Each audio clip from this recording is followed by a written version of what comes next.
Hello again, fellow crafters, and thank you for tuning in to Vicky's Crafts. I'm Vicky, and this time I'm going to show you how to make a couple of Easter things. This is a wreath that I've made for the door. It's made mainly with things I've got from the garden. It's cost you next to nothing, and it looks really pretty hanging on the door. They're quite fashionable, these things now. Also, we are going to make something for the table. This is our table decoration. It's quite pretty. It's made from artificial flowers. You can dress it up as much as you like, but this is how it would stand in the table if you just used it plain. This is the same decoration but with a mirrored tile underneath, which looks quite pretty as well. This is another way to use the decoration. Just put a little vase of flowers in it and it looks really pretty. I hope you like making it. This is the same little table decoration, and I've made a little cornucopia tree just to stand in the middle of it. The little cornucopias are quite pretty to make for Easter. I will be showing you how to make those at Christmas as well, but if you want to learn how to make those, let me know and I'll do a little short on it.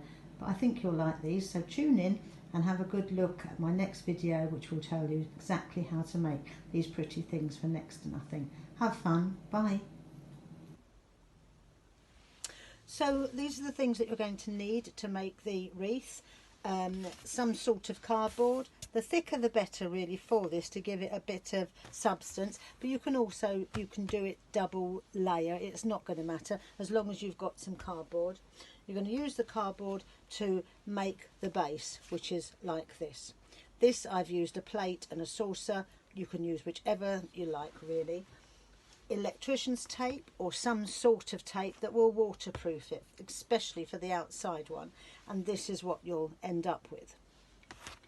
You'll need various wires that you might have around the house. Fuse wire is amazing, but these are easily picked up in the pound shop. Wire cutters. I've got some floristry wire here as well, a decent pair of scissors, and you're on your way. Don't throw away your cardboard centre. We've got another project later in the month that we're going to use that for, so keep hold of it. Now we just need to go and get some foliage.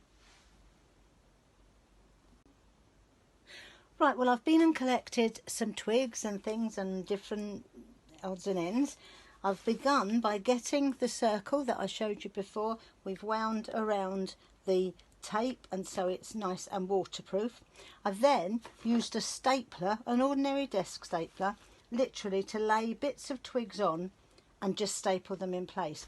That's not going to keep them there forever, but it will keep them there while we're messing around.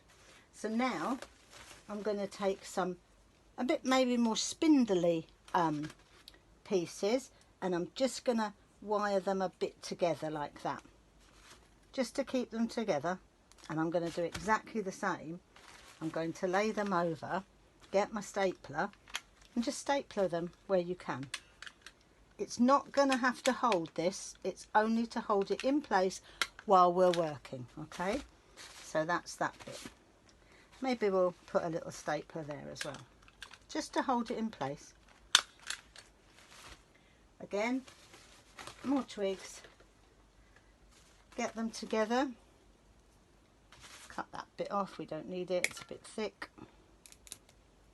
Use your piece of wire just to hold them all together for a moment or two. The wire will stay in it obviously, but it'll just hold it down while we're messing around with it. So maybe we'll do that way, but if you could, or that way maybe. If you can see what I'm doing, I'm just trying to layer it so that we're getting the effect of a bit of a rustic sort of wreath really. And what we're going to do is we're going to put more and more on, and then we're going to wrap it with wire, and I'll show you that in a moment. So I'm going to carry on with this for the moment, and then I'll come back to you, and we're going to use this as a base to stick in foliage.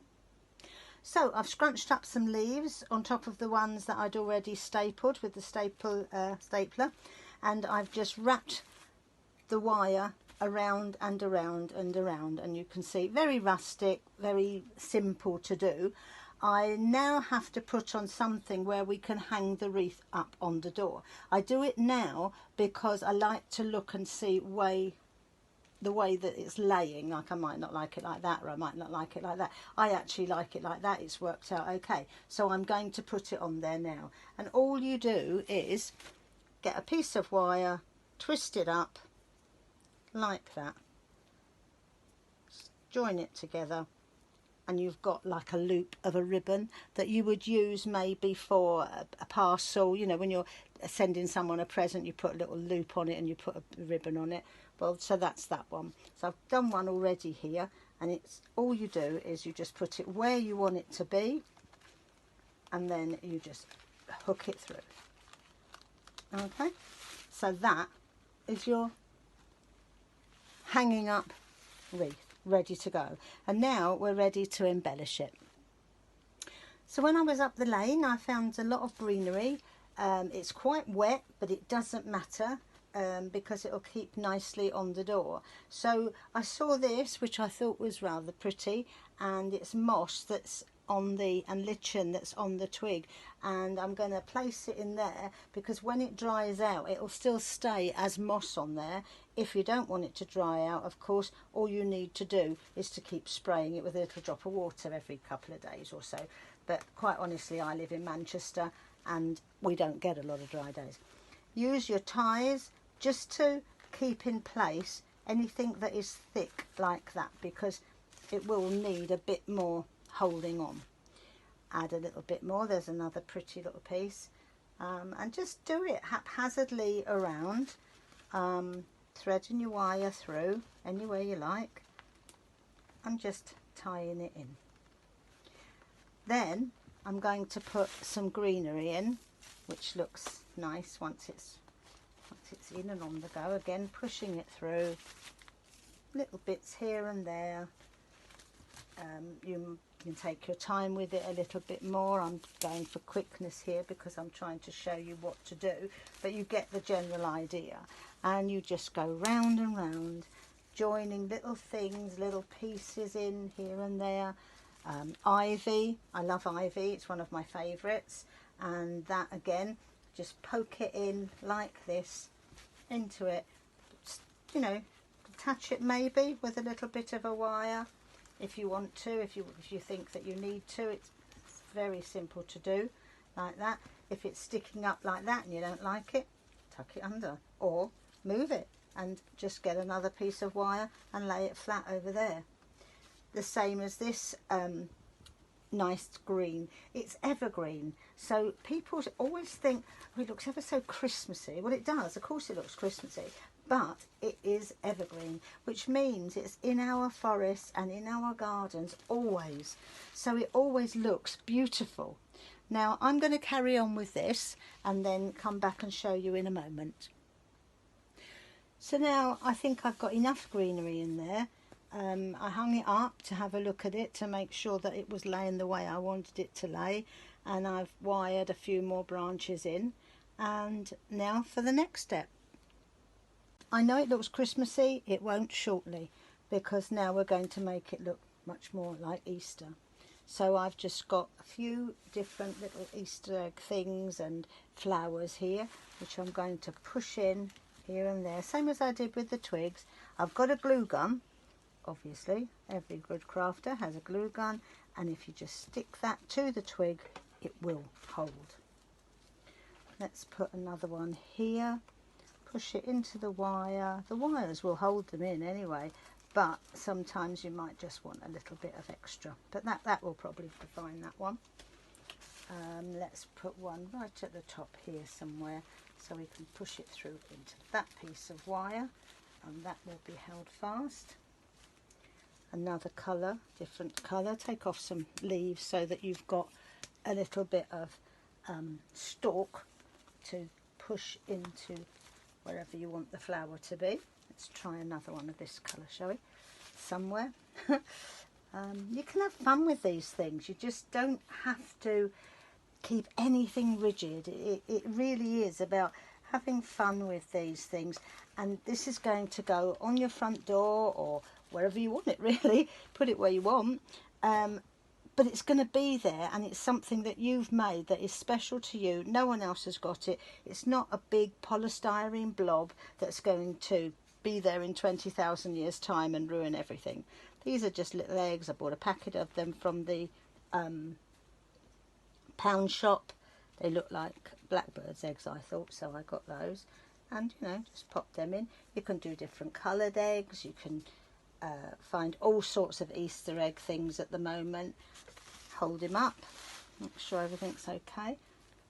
I think we're nearly there actually, because I don't want to do too much to it. I might put just maybe one more egg somewhere. Let's have a look. What about down here, out of the way? There we go. I don't like things to look too uniformed. I think that's really pretty, that. And I think on anyone's front door at Easter, you wouldn't mistake that that's what that is. So I hope you enjoy it, and there we are. So there we are, that's the finished article now. You can put more on it if you want to. You can put coloured ribbons, you can put little chickens, you can put whatever you want on it really, but I think that is enough, and sometimes enough is as good as a feast. So enjoy making your Easter wreath and hanging it on your door, and I'll be very interested to see what you think. And next time I'll show you how to do the one for inside as a table decoration. Bye bye for now. So this is our little Easter wreath. I hope you enjoyed making it. No one will have one like this. Yours won't even be like this, because it will be of your own choice and your own design. Enjoy making it, and if you do, join me for the next video when I will be showing you how to do an inside wreath, lovely for a table decoration, and one that the kids will really enjoy doing. Let me know how you do. Bye.